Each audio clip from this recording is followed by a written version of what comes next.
Boa tarde, senhor presidente e demais pessoas que compõem a mesa dessa audiência pública. Eu também, a minha tendência é sempre me somar ao sentimento de que já se falou tanto, né? Já se gastou tantas palavras em torno dessa questão, que dá um sentimento de impotência, e para que mais uma audiência pública, né? A gente fica se perguntando. Mas Carlos Drummond de Andrade tem um verso dele que ele diz que lutar com palavras é a luta mais vã, entretanto lutamos mal rompe amanhã, principalmente nesse lugar aqui, que é o parlamento, e parlamento vem de parlar, que quer dizer falar. Então, o nosso enfrentamento é definitivamente por meio da palavra.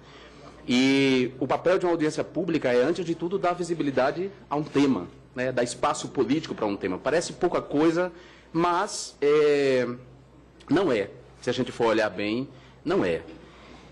Eu também sou pragmático, no sentido de que eu gostaria de ver questões mais concretas, por exemplo, políticas públicas sendo engendradas nos 3 entes federados, nos municípios, nos estados e na União, para conter esse racismo institucional, secular, impregnado nas instituições, nos aparatos discursivos, naquilo que a Althusser chama de aparelho ideológico, mas, sobretudo, em nós, nas nossas subjetividades, nas nossas almas. Eu gostaria de ver. O Carlos Alberto falou de uma nave, usou a metáfora de uma nave num voo cego, o Estado. Mas a gente tem que se perguntar também em torno das... a gente tem que fazer uma pergunta em relação às pessoas que estiveram ou estão no comando da nave. Essa nave não está relativamente num voo cego, né?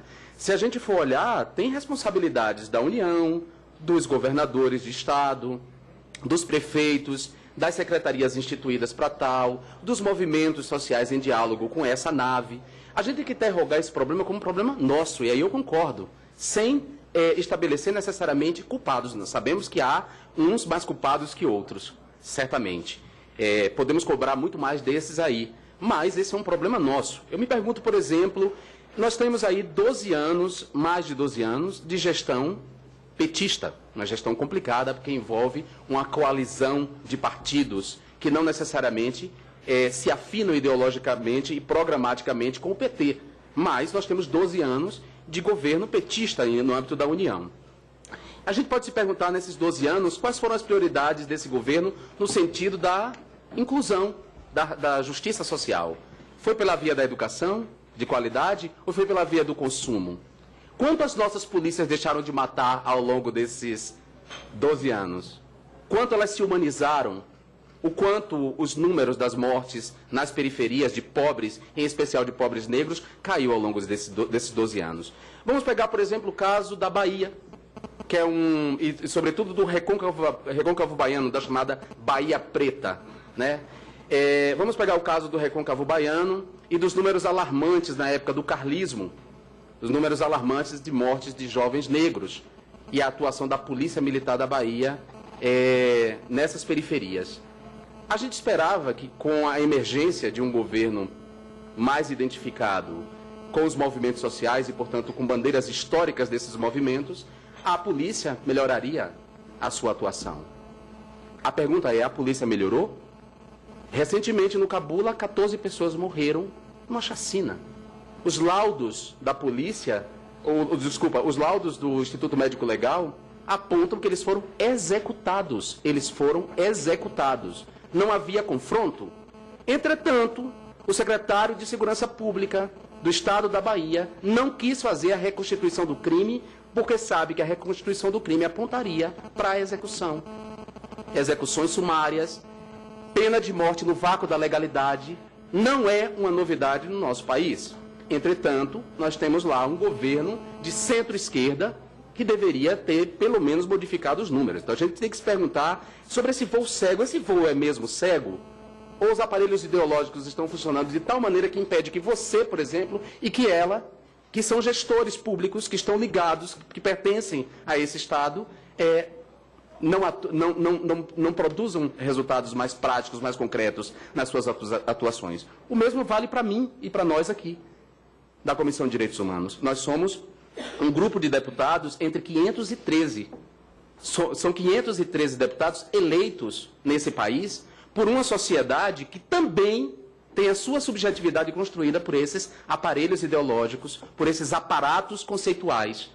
Ou seja, isso que o professor falou e que o Carlos Alberto falaram nas suas exposições históricas, de como o Estado brasileiro, através de diferentes instituições, as instituições do judiciário, as instituições do poder executivo, sobretudo a escola, a maneira como a escola foi organizada, os currículos escolares foram montados. Bom, senhor presidente, me permite se estender só mais um pouco. Como esses aparelhos ideológicos foram construindo as subjetividades, ou seja, o caráter, o sujeito, o eu das pessoas. Então, essa disputa que nós temos que fazer aí por dias melhores, por um mundo melhor, envolve políticas públicas, sim, na área de educação, saúde, moradia, infraestrutura urbana, cultura fundamental, o acesso às artes vivas, a equipamentos de cultura. Envolve tudo isso, políticas públicas, envolve projetos de lei que já estão tramitando nessa casa, mas que não avançam. O projeto de lei que põe fim aos autos de resistência, o fim do crime de desacato, que é um projeto meu, que põe fim ao crime de desacato, que é um absurdo. Mano Brown agora viveu uma experiência terrível por conta disso. Nós temos uma CPI, olha que coisa bacana nós conseguimos instituir uma CPI que vai trabalhar na investigação das mortes dos jovens negros, uma CPI da qual eu faço parte, Orlando faz parte, o nosso colega aqui, Major Olímpio, também faz parte, e o padre Luiz Couto, e a gente viu que nessa CPI a gente está tendo que discutir questões que a gente achava que já estava resolvida. Por exemplo, é óbvio que o Brasil não vive uma democracia racial. É óbvio que o racismo no Brasil ele é insidioso, ele é institucional, ele tem várias formas de manifestação. Mas há pessoas nessa CPI negando a existência desse racismo. Ou seja, a gente retrocedeu 10 casas, porque achávamos que deveríamos avançar a partir de algo que já estava dado. Sim, o Brasil é um país racista, mas nós temos esses avanços. Então, além das políticas públicas, dos projetos de leis que podem modificar inclusive o sistema, a disputa é uma disputa de imaginário. De imaginário. O professor Evandro falou dessa indiferença. A indiferença existe porque o imaginário das pessoas está configurado de tal maneira que nesse imaginário o negro está num lugar, assim como os viados estão no seu lugar. Outro dia eu estava fazendo xixi no banheiro do cafezinho da Câmara, do plenário da Câmara, e um deputado entrou e me viu lá e falou em alto e bom som: eu sou do tempo em que viado sabia qual era o seu lugar. Ou seja, no tempo dele, viados não podiam disputar ombro a ombro com ele o Congresso Nacional. Viados não ocupavam espaços decisórios. O mesmo serve para a comunidade negra. O dono da Cherokee, que foi abordado pela polícia na frente do Zona Sul, ele não foi abordado por acaso. No imaginário desse homem, um negro não pode ser dono da Cherokee. E se ele se aproxima, ou ele é motorista, ou ele é ladrão daquele carro.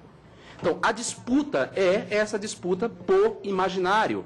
É uma disputa por palavras. É uma disputa que envolve a dimensão da cultura, o hip-hop. Mas a gente tem que compreender também, e isso é fundamental para a nossa luta, e tem a ver com algo que o Carlos Alberto falou, muito ano passado na fala dele, mas ele falou da dificuldade de solidariedade entre nós, esse campo progressista, que quer estender direitos, a dificuldade de solidariedade entre nós, e um excesso de solidariedade do lado de lá, de quem quer restringir direitos. E isso é verdade.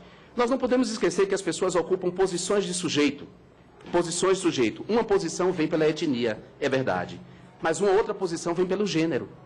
Eu recebi no WhatsApp uma série de vídeos de traficantes ou líderes de quadrilhas espancando mulheres nas periferias porque elas se envolveram com policiais afetivamente. Eu recebi vídeos de WhatsApp em que quadrilhas executam rivais com uma crueldade absurda, o que aponta para o fato de que, sim, os negros estão morrendo pela presença do Estado, ou seja, de uma polícia despreparada, excessivamente militarizada, que identifica o inimigo, e esse inimigo é o pobre e o negro, mas também os negros estão morrendo pela ausência do Estado. Ou seja, quando o Estado falha, quando não há equipamento de cultura, quando não há acesso à política de educação, quando não se pode ter a vida com pensamento, a cultura da preservação da vida, os embriões de Estado surgem, como as milícias, o tráfico de drogas, para promover também esse tipo de crueldade. Então, uma mulher negra, ela tem a sua miséria ampliada por duas posições de sujeito. Já estou concluindo. O mesmo serve quando uma pessoa é negra, pobre e homossexual. E aí o movimento hip-hop tem que fazer a sua autocrítica da sua misoginia, do seu machismo e da sua homofobia ainda muito presente.